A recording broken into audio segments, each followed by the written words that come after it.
Hi guys! Nandito tayo ngayon sa Ninoy Aquino International Airport para sa aking first ever travel abroad. Kaya tara, samahan niyo ako dito sa aking vlog.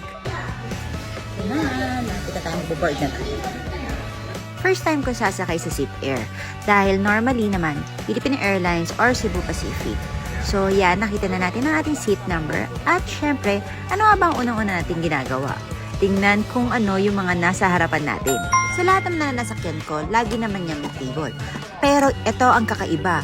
Aminin mo, ngayon ka lang din nakakita ng window na lipindo.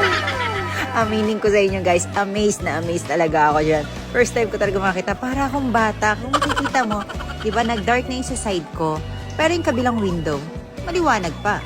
Every time na nakakasakay ako ng aeroplano, ito talaga yung kinakabahan ako, yung pag-take off.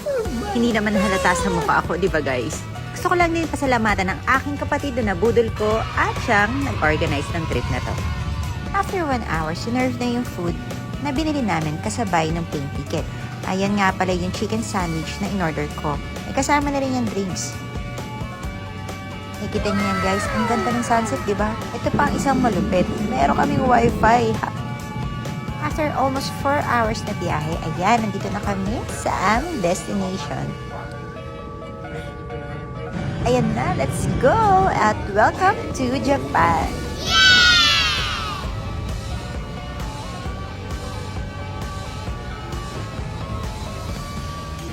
Kunin lang yung aming mga maleta. Ito tayo sa baggage ko. Unang-una nang ginawa namin paglapag namin ay ang bumili ng SIM card. Siyempre, kailangan mo rin ng internet, di ba?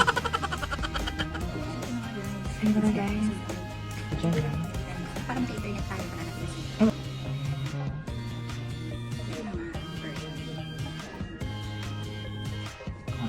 Ayan, okay na. Ayan nga pala ang aking kapatid na nanlibre sa akin dito.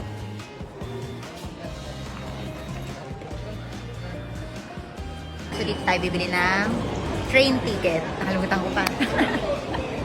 So ayan, nakabili na tayo ng ticket at lalakad na tayo. Let's go!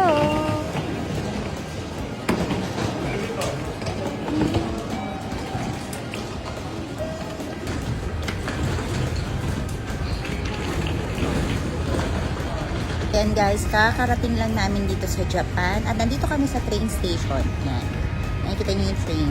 So, 10 p.m. pa yung train schedule. So, pupunta kami ngayon sa Ueno. Ang time ng arrival namin doon is 10:50. So, 50 minutes yung papunta namin doon. At magkakab pa kami after para makapunta doon sa Airbnb namin.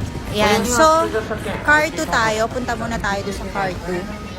May seat number kasi yung bus. Ay, yung bus. Yung train. So, ito. 4 pa lang yan. Yan, 4. So, pupuntahan natin yung car 2. Wait lang. Medyo malayo. Alam nyo guys kung ano nakakatuwa dito sa Japan. Kung ano ang time ng departure, yun talaga ang susunod. Kaya bawal mali. Pagpasok mo ng train, madali naman malocate kung saan yung upuan mo. At maluwag naman, kaya mong ipasok yung maleta mo. So ayan, umaandar na yung train. At hindi ko na rin hinabaan yung video ko kasi madilim na. So wala rin tayo makikita. Ayan, ang lamig dito. Lamig! So now, we're here at Ueno. Magbubuk na tayo ng Grab papuntang Asakusa. So ayan, syempre, kunwari tingin-tingin tayo, akala mo naman naiintindihan ko talaga yung mga nakasulat.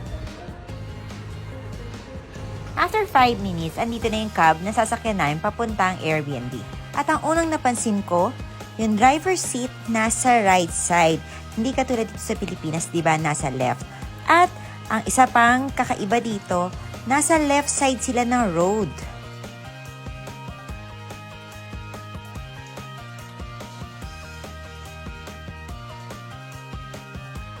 Automatic ba to?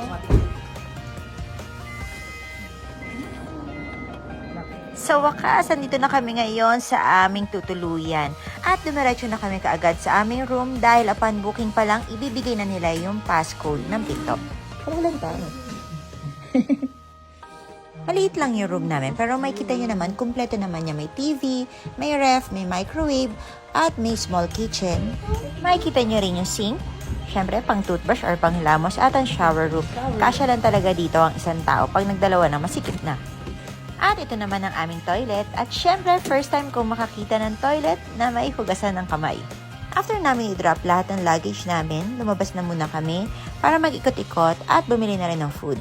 Okay, 7-Eleven. Okay, what and drinks.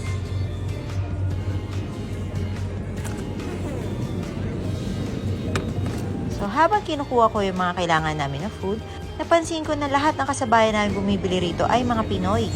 I think kompleto naman na yung nakuha ko, kaya let's go, bayaran na natin at uuwi na tayo para magpahinga. Dahil bukas, pupunta naman tayo sa Disneyland.